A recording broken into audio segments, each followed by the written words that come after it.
have statements made immediately before the Second Amendment is proposed, while the Second Amendment is being considered, and immediately after the Second Amendment is being considered, each of which reflect the understanding of the speaker that the amendment protects an individual right. What you don't have, what you don't find in the historical record, is a single example of any contemporary at the time the Second Amendment was drafted referring to it as anything other than an individual right. Not one. Throughout the end of the 1700s, throughout the 1800s, up to the early 1900s, the right to bear arms was universally understood as an individual right. There's virtually no authority for the states' right proposition during that era.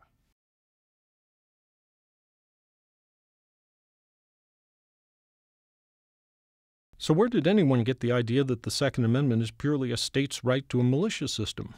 Might it be the wording of the amendment? The Second Amendment provides that the right of the people to keep and bear arms shall not be infringed. The big dispute is over whether that means an individual right. Other provisions in the Bill of Rights use the same term, the right of the people.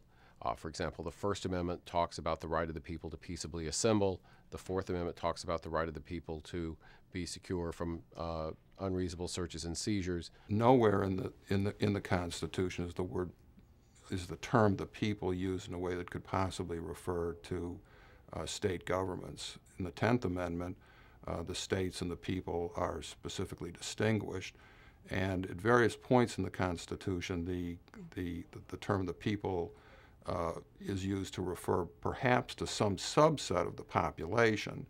So that the people, when the Constitution uses the term "the people," it doesn't necessarily mean every human being who exists in the United States. It can be a subset of the population, but it's never used to refer to state governments.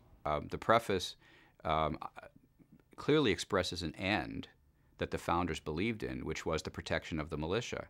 And so far as I'm concerned, what that means is even if today we don't agree that this general militia consisting of the able-bodied population is a good thing to have armed, we have hardwired into the Constitution an affirmation of its importance. That is, a well-regulated militia is essential to the security of a free state. So there's the end. A lot of people today, they don't agree with that end, but that end is in the Constitution.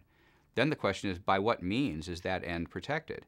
There's lots of possibilities, lots of ways the founders might have tried to protect that end, but they chose one. They chose the protection of an individual right to keep and bear arms, thereby keeping the population armed, as which is a prerequisite to having an armed population ready to operate as a militia. The states' rights view is almost entirely a creature of the last 100 years, or less than the last 100 years, that throughout all the time from the framing to the early 1900s, individual rights view was the orthodox, conventional, and unquestioned understanding.